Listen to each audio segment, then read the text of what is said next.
Hello hello, welcome back to our channel. आज की video में स्वागत है आपका। आज हम लोग पार्ट 2 देखेंगे। यहाँ पे पार्ट 1 मैंने वीडियो दे दिया है आपको, आप लोग जाके देख लीजिए अगर नहीं देखे हैं तो। आज हम लोग पार्ट 2 देखेंगे। यहाँ पे इसमें हम लोग कुछ नए टॉपिक लाए हैं बेसिक से, कंप्यूटर बेसिक से। आज हम लोग उस टॉपिक देखेंगे। देखते हैं कौन सा टॉपिक है। पहला टॉपिक हमारा जनरेशन ऑफ कंप्यूटर है। यहाँ पे फर्स्ट जनरेशन हमारा 1946 से लेकर 1958 तक हुआ था। इसमें टेक्नोलॉजी का यूज वैक्यूम ट्यूब का यूज हुआ था। सेकंड जनरेशन हमारा 1958 से लेके 1964 तक हुआ था। इसमें हमारा ट्रांजिस्टर का यूज हुआ था। और एग्जांपल में जैसे IBM में 160 हो गया, और इसमें वेरी स्पीड वेरी स्लो थी। और इसमें थर्ड जनरेशन में हमारा 1964 से लेके 1970 तक हमारा यूज हुआ था थर्ड जनरेशन। इसमें टेक्नोलॉजी का यूज इंटीग्रेटेड सर्किट हुआ था, IC का प्रयोग हुआ था। और यहाँ पे साइज बहुत ही छोटी थी और स्पीड हमारा बढ़िया स्पीड थी हमारी। एग्जाम्पल में IBM में 360 हो गया। और फोर्थ जनरेशन में हमारा 1971 से लेके अभी तक प्रेजेंट टाइम तक चल रहा है। जो इसमें हमारा टेक्नोलॉजी यूज हुआ था उसका नाम माइक्रो प्रोसेसर है।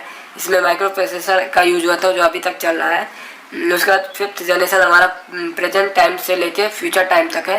तो फिफ्थ जनरेशन हमारा आर्टिफिशियल इंटेलिजेंस है, जिसमें नैनो टेक्नोलॉजी का यूज हुआ था। और इसकी साइज़ हमारी बहुत ही छोटी है और स्पीड हमारा वेरी फास्ट है। एग्जाम्पल में जैसे रोबोट हो गया। और इसमें हम लोग फुल डिटेल पढ़ेंगे आगे। उसके बाद फर्स्ट जनरेशन हमारा 1946 से लेकर 1958 तक हुआ था।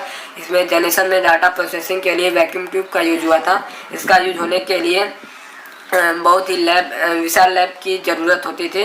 और बहुत ही स्लो होता था। डाटा स्टोर करने की क्षमता इसमें 20 KB होती थी, 20 KB होती थी। और सेकेंडरी स्टोरेज के लिए पंच कार्ड या तथा पेपर का यूज़ किया जाता था।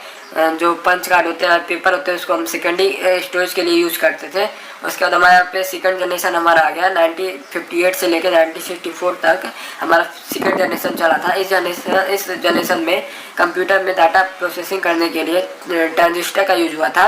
और इसका यूज होने से कंप्यूटर की साइज छोटी हो गई थी तथा स्पीड हमारी कुछ हद तक बढ़ गई थी। और डाटा स्टोर करने की क्षमता 128 KB तक हो गई थी, जो पहले हमारी 20 KB थी, वो अब 128 KB हो गई थी। और थर्ड जनरेशन हमारा 1964 से लेकर 1970 तक था। इस कंप्यूटर में डाटा प्रोसेसिंग करने के लिए IC का प्रयोग होता था। IC मतलब इंटरनेट इंटीग्रेटेड सर्किट होता है। और इसका प्रयोग होने से इस जनरेशन की कंप्यूटर की साइज उन दोनों की अपेक्षा में छोटी हो गई थी। और डाटा स्टोर करने की क्षमता 500 KB हो गई थी। वहाँ पे फोर्थ जनरेशन 1971 से लेके अभी तक है, प्रेजेंट टाइम तक। इस कंप्यूटर में डाटा प्रोसेस करने के लिए माइक्रो प्रोसेसर का प्रयोग किया जाता था, जिसका यूज होने से साइज बहुत ही छोटी हो गई थी तथा स्पीड फास्ट हो गई थी। स्टोर करने की क्षमता 1 GB से लेके 500 GB तक हो गया था। और उसके बाद हमारा फिफ्थ जनरेशन हमारा प्रेजेंट टाइम से लेके फ्यूचर टाइम तक है। इस कंप्यूटर में प्रोसेस करने के लिए हमारा नैनो टेक्नोलॉजी का यूज किया जाता था, जो आर्टिफिशियल इंटेलिजेंस है। इसका प्रयोग किया जाता था। इसकी स्पीड बहुत ही फास्ट होती थी। और इस कंप्यूटर का अभी रिसर्च चल रहा है वैज्ञानिकों द्वारा, अभी इस पे रिसर्च हो रहा है। उसके बाद हम लोग आगे बढ़ते हैं। क्लासिफिकेशन दूसरा टॉपिक है, क्लासिफिकेशन ऑफ कंप्यूटर। इसमें पहला हमारा अकॉर्डिंग टू पर्पज। इसमें भी दो प्रकार के होते हैं, पहला जनरल पर्पज कंप्यूटर और दूसरा special purpose computer.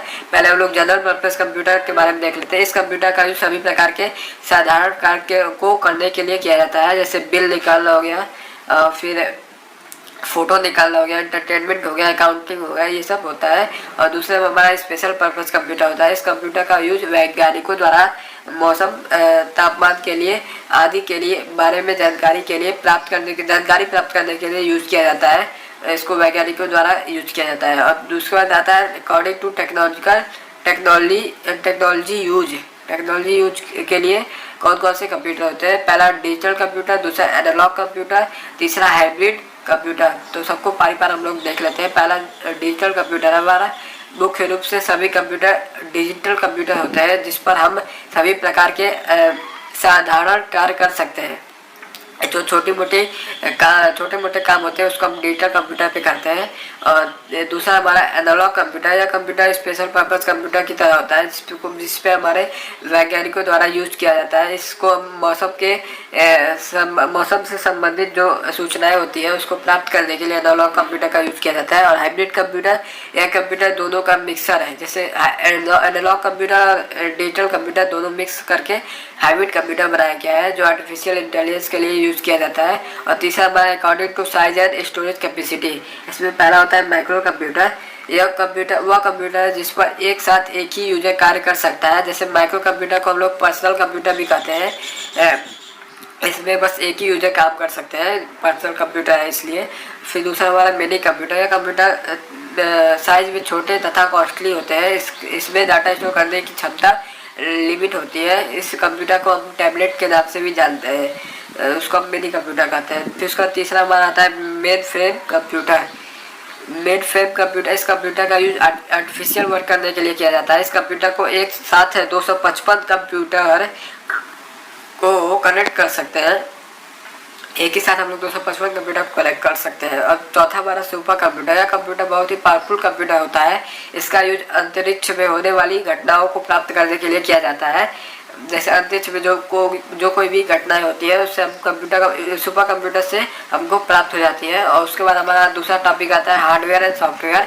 Hardware is physical component होता है जो कंप्यूटर सिस्टम का, जिससे हम देख सकते हैं, टच कर सकते हैं या फील कर सकते हैं, उसे हम हार्डवेयर कहते हैं। जैसे हिंदी में देख लीजिए, कंप्यूटर वह भौतिक भाग है जिसे हम देख सकते हैं, छू सकते हैं तथा महसूस कर सकते हैं, उसे हम हार्डवेयर कहते हैं। जैसे एग्जाम्पल में कीबोर्ड हो गया, माउस हो गया, प्रिंटर हो गया, मॉनिटर हो गया, ये सब हमारे हार्डवेयर कहलाते हैं। जिसका दूसरा हमारा सॉफ्टवेयर होता है। Software is a set of instruction और set of program which we can install in a computer and do it work. Computer में इंस्टॉल करने के बाद हम इस पर वर्क कर सकते हैं। हिंदी में यहाँ पे निर्देशों को समूह तथा प्रोग्राम के समूह को सॉफ्टवेयर कहते हैं, जिसे कंप्यूटर में इंस्टॉल करने के बाद प्रयोग में लिया जा सकता है, उसी को हम लोग सॉफ्टवेयर कहते हैं। जैसे यहाँ पे सॉफ्टवेयर के कई प्रकार होते हैं। हम लोग there are 5 kind of software, यहाँ पे 5 प्रकार के होते हैं। पहला हमारा सिस्टम और ऑपरेटिंग सॉफ्टवेयर होता है, और दूसरा हमारा एप्लीकेशन सॉफ्टवेयर होता है, तीसरा नेटवर्क सॉफ्टवेयर, चौथा डाटाबेस और पांचवा लैंग्वेज। यहाँ पे हम लोग पारा सब डिटेल में देखते हैं। सिस्टम सॉफ्टवेयर हमारा वह सॉफ्टवेयर होता है जो, जैसे यह सॉफ्टवेयर कंप्यूटर का सबसे इम्पोर्टेंट सॉफ्टवेयर होता है, जिसको हम इंस्टॉल करने के बाद ही प्रयोग में लिया जा सकता है। जैसे एग्जाम्पल हमारा हो गया Windows 7, window 8, window 8.1, window 10, window 10.1। यहाँ पे और भी होते हैं, लेकिन यहाँ पे ये सब हमारे सिस्टम सॉफ्टवेयर होते हैं। और उसके बाद यहाँ पे एप्लीकेशन सॉफ्टवेयर मुख्य रूप से यूजर के इच्छा द्वारा, जो यूजर की इच्छा होगा तभी इस कंप्यूटर को इंस्टॉल करके यूज कर सकता है, वरना नहीं कर सकता। तो ऑटोमेटिक ये इंस्टॉल नहीं होता, जब यूजर चाहेगा तभी ये इंस्टॉल होगा। तो इसको हम लोग MS ऑफिस कहते हैं। MS ऑफिस एग्जाम्पल में tally, typing, Photoshop, page maker, ये सब हमारे एप्लीकेशन सॉफ्टवेयर हो गए। और तीसरा हमारा नेटवर्क सॉफ्टवेयर। इस सॉफ्टवेयर का यूज नेटवर्किंग कार्य के लिए किया जाता है तथा इस सॉफ्टवेयर के माध्यम से एक सर्वर बना सकते हैं। जो नेटवर्किंग का सर्वर बनता है इससे हम नेटवर्क सॉफ्टवेयर से बना सकते हैं। जैसे एग्जाम्पल में window anti server 2003, window anti server 2007, window anti server 2008, window anti server 2010, ये सब हमारे एग्जाम्पल हो गए। इससे हम लोग सर्वर बना सकते हैं नेटवर्किंग का। जिसका चौथा हमारा डाटाबेस सॉफ्टवेयर। इस सॉफ्टवेयर का यूज मुख्य रूप से कम्युनिकेशन के लिए, कम्युनिकेशन जो कंपनियां होती है उसके द्वारा यूज किया जाता है। जैसे ये आइडिया कंपनी, एयरटेल की कंपनी, जियो की कंपनी, ये सब हमारी कंपनी डाटाबेस सॉफ्टवेयर को यूज करती है। जैसे एग्जाम्पल में MS एक्सेस और SQL, ये सब हमारे कंपनियों द्वारा यूज की जाती है। उसके बाद हम लोग आगे देखते हैं पाँचवा हमारा आता है लैंग्वेज सॉफ्टवेयर। यह सॉफ्टवेयर बहुत ही पावरफुल सॉफ्टवेयर होता है। बहुत ही कंप्यूटर सबसे पावरफुल सॉफ्टवेयर यही होता है जिसके द्वारा किसी भी प्रकार के एप्लीकेशन या प्रोग्राम को हम लोग डेवलप या अपडेट कर सकते हैं। जैसे एग्जाम्पल में से C++, जावा और .NET या जावा स्क्रिप्ट, कुछ भी हो गया, जो लैंग्वेज सॉफ्टवेयर जब लोग जिस पर लोग कर सकते हैं। उसके बाद हमारा दूसरा टॉपिक आता है memory. Memory is a physical component of computer system that is use to store the data. Data को स्टोर करने के लिए मेमोरी का यूज किया जाता है। इसके there are 2 type of memory, 2 प्रकार के मेमोरी होते हैं। पहला प्राइमरी, दूसरा सेकेंडरी। पहले हम लोग प्राइमरी देखते हैं, प्राइमरी रैम और रोम।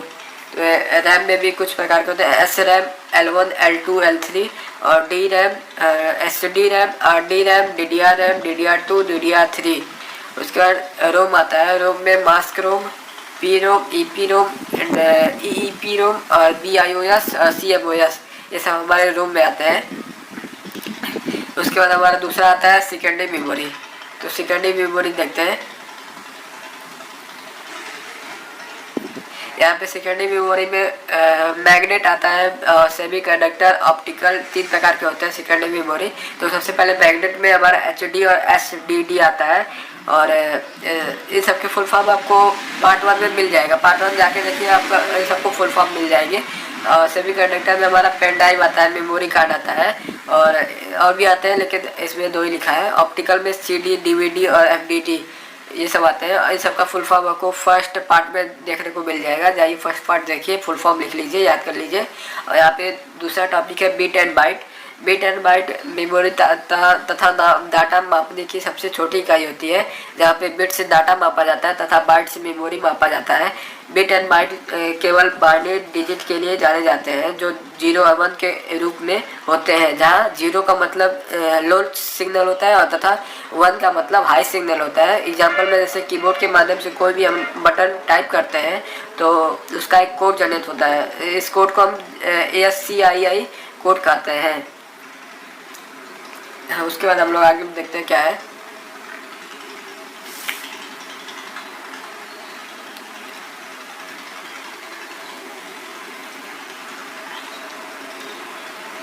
आगे हमारा मेजरमेंट है। मेजरमेंट जैसे 4 बिट लेके हमारा कितने, 1 निबल होता है, 1 बिट लेके 1 बाइट होता है, और 124 बाइट लेके 1 किलोबाइट होता है, 124 किलोबाइट से 1 मेगाबाइट होता है, 124 मेगाबाइट से 1 गीगाबाइट होता है, 124 गीगाबाइट से 1 टेराबाइट होता है, 124 टेराबाइट से 1 पेटाबाइट होता है, 124 पेटाबाइट से 1 एक्साबाइट होता है, 100 एक्साबाइट से 1 योटाबाइट होता है, 124 योटाबाइट से 1 जेटाबाइट होता है। ये सब आप लोग याद कर लीजिएगा। यहाँ पे उसके बाद देखते हैं कन्वर्जन। दूसरा टॉपिक हमारा कन्वर्जन, जो डेसिमल से बाइनरी में कन्वर्ट कर सकते हैं और बाइनरी से डेसिमल।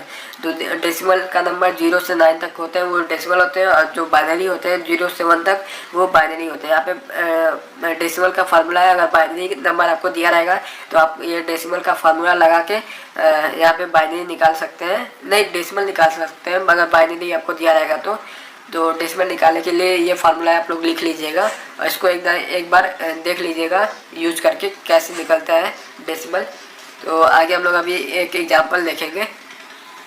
तो डेसिमल टू बाइनरी यहाँ पे एक एग्जांपल है, जो यहाँ पे डेसिमल दिया आपको बाइनरी निकालना है, तो इसमें हम दोनों देख लीजिए।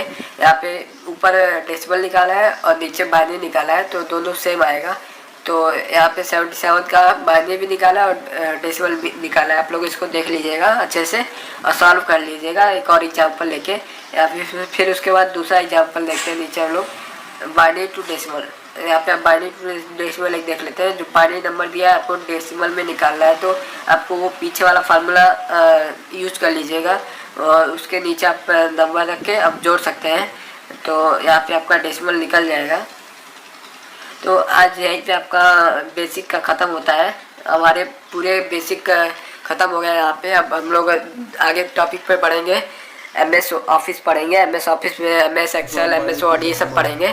तो इस वीडियो में हमारा पूरा बेसिक ख़त्म हो गया है, कंप्यूटर के जो बेसिक थे। तो आप लोग ये एग्जाम्पल लगा के देख लीजिएगा, इससे क्लियर हो जाएगा। तो आज के लिए इतना ही, मिलते हैं कल के वीडियो में। आज तो बेसिक ख़त्म हो गया, मिलेंगे कल MS ऑफिस के MS वर्ड के वीडियो लेकर आएंगे। चलिए।